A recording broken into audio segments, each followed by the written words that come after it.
സുധീർ കബീർ. അപ്പോൾ നമ്മൾ കുറേ ദിവസങ്ങളായിട്ട് ഇങ്ങനെ സോഷ്യൽ മീഡിയയിലൊന്നും അത്ര ആക്റ്റീവ് അല്ല. അതിൻ്റെ കാര്യം എന്താ വെച്ചാൽ ഒരു ഹൗസ് ഷിഫ്റ്റിങ്, പിന്നെ ഒരു 2 മേജർ പ്രോജക്റ്റുമായിട്ട് ബന്ധപ്പെട്ട് ഞാൻ നല്ല തിരക്കിലായിരുന്നു. നല്ല തിരക്കെന്ന് പറഞ്ഞാൽ നല്ല തിരക്കായിരുന്നു. അപ്പോൾ അതിൻ്റെ ഒരു എന്താ പറയുക, ഒരു വൈൻഡപ്പ് സ്റ്റേജിലേക്ക് എത്തിയിരിക്കുകയാണ്.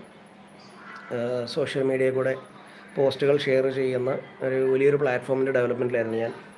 നമ്മളെ മിക്കവാറൊക്കെ വൺ മാൻ ഷോ ആണല്ലോ, അപ്പോൾ അതുകൊണ്ട് കുറേ സമയമെടുത്തിട്ടാണ് ആ കാര്യങ്ങളൊക്കെ ചെയ്തത്. അപ്പോൾ ഏകദേശം ഒരു 3 മാസത്തോളമായി ശരിക്കും പറഞ്ഞാൽ അതിൻ്റെ പ്രൊജക്റ്റിലായിരുന്നു ഞാനുണ്ടായിരുന്നത്.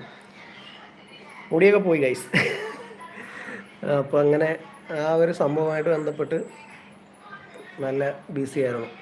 അപ്പോൾ അതൊക്കെ കൊണ്ടാണ് ശരിക്കും പറയുന്ന സോഷ്യൽ മീഡിയ നമുക്ക് ആക്റ്റീവായിട്ട് ഇടപെടാൻ പറ്റാത്തൊരു സാഹചര്യം. പിന്നെ ഹൗസ് ഷിഫ്റ്റ് ചെയ്തിട്ട് ആക്ച്വലി എൻ്റെ റൂം ഫുൾ ഇതുവരെ സെറ്റായിട്ടില്ല. ഇത് കണ്ട കിടക്കുന്ന കിടപ്പ് കൊള്ളാമല്ലേ. മൊത്തം ഞാനിങ്ങനെ സെറ്റ് ചെയ്തുകൊണ്ടിരിക്കുന്നൊരു സമയമാണ്. ഇങ്ങോട്ട് മാറിയിട്ട് പുതിയൊരു വീട്ടിലേക്ക് മാറിയിട്ട് അതിൻ്റെ കുറേ പരിപാടികളായിട്ട് അങ്ങനെ നിൽക്കുകയാണ്. അപ്പോൾ ഇനി ഇത് മുഴുവനും സെറ്റാക്കിയിട്ട് വേണം നമുക്ക് ശരിക്കും പറയുന്നത് നമ്മുടെ തട്ടകത്തിലേക്ക് തിരിച്ചു വരാൻ. അതുമായിട്ട് ബന്ധപ്പെട്ടൊക്കെയാണ് ഇപ്പോൾ ഇങ്ങനെ നിൽക്കുന്നത്. അല്ലാതെ എവിടെയും പോയിട്ടില്ല. കത്തിപ്പോയിട്ടും തകർന്നു പോയിട്ടൊന്നുമില്ല. നമ്മളിവിടെ തന്നെ ഉണ്ട്.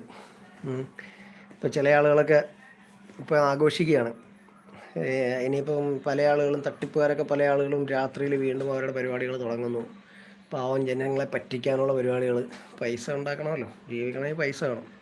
അത് 2 രീതിയിലുണ്ടാക്കാം. ഒന്ന് മാന്യമായിട്ട് ജോലി ചെയ്തോ ബിസിനസ് ചെയ്തോ ഒക്കെ ഉണ്ടാക്കാം, അത് മാന്യമായ രീതി. പിന്നൊന്ന് തട്ടിപ്പിൻ്റെ രീതിയാണ്. അപ്പോൾ തട്ടിപ്പിലൂടെയാണ് പെട്ടെന്ന് പൈസ ഉണ്ടാക്കാൻ പറ്റുക. കുറച്ച് ആളുകളെ ആദ്യം ഒരു 2 പേരെ പറ്റിക്കുക, 2 പേരെ വെച്ചിട്ട് 10 പേരെ പറ്റിക്കുക എന്ന് പറയുന്ന പോലെ MLM നെറ്റ്വർക്കുകളൊക്കെ ചെയ്യുന്ന പോലെ പറ്റിച്ചും തട്ടിച്ചൊക്കെ പൈസ ഉണ്ടാക്കുക എന്ന് പറയുന്ന ഒരു പോളിസി ഉണ്ട്. അപ്പോൾ അങ്ങനെ ഉണ്ടാക്കുന്നവരാണ് കൂടുതലും നമ്മുടെ ചുറ്റുമുള്ളത്. അപ്പോൾ എന്തായാലും വിൽ ബി ബാക്ക്. നമ്മൾ തിരിച്ചു വരികയാണ്. ഈ റൂം ഇപ്പോൾ കിടക്കുന്ന ഈ കണ്ടീഷനിൽ നിന്ന് മൊത്തം കൊളായി കിടക്കുക കേട്ടോ. എന്താ സെർവറൊക്കെ എല്ലാം ഇപ്പം ടെമ്പററി ആയിട്ട് ഓടിക്കൊണ്ടിരിക്കുകയാണ്. ഇവിടെ എല്ലാം അഴിച്ചു പൊളിച്ചിട്ടേക്കാം കേട്ടോ, ഫുൾ അഴിച്ചു പൊളിച്ചിട്ടേക്കാം.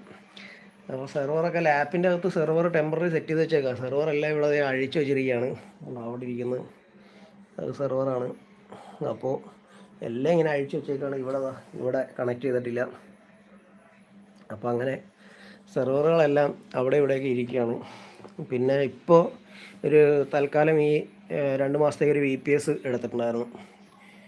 32 GB റാമുള്ള ഒരു VPS നമ്മൾ ഓൾറെഡി എടുത്തിട്ടുണ്ടായിരുന്നു. അപ്പോൾ അതിൻ്റെ അകത്താണ് ഇപ്പം എൻ്റെ വീട്ടിലുണ്ടായിരുന്ന സെർവറുകളെല്ലാം ഞാൻ അതിൻ്റെ അകത്തേക്ക് മാറ്റി ഹോസ്റ്റ് ചെയ്തേക്കാണ്. അങ്ങനെയൊക്കെയാണ് ഇപ്പോൾ പരിപാടി. അപ്പോൾ അതുകൊണ്ടാണ് നമ്മളിവിടെ കാണാത്തത്. അല്ലാതെ എവിടെയും പോയിട്ടില്ല. തിരുമ്പി വരുവേന്ന് ചൊല്ല്, തിരുമ്പി വന്നിട്ട് ഇരിക്കുന്ന ചൊല്ല്.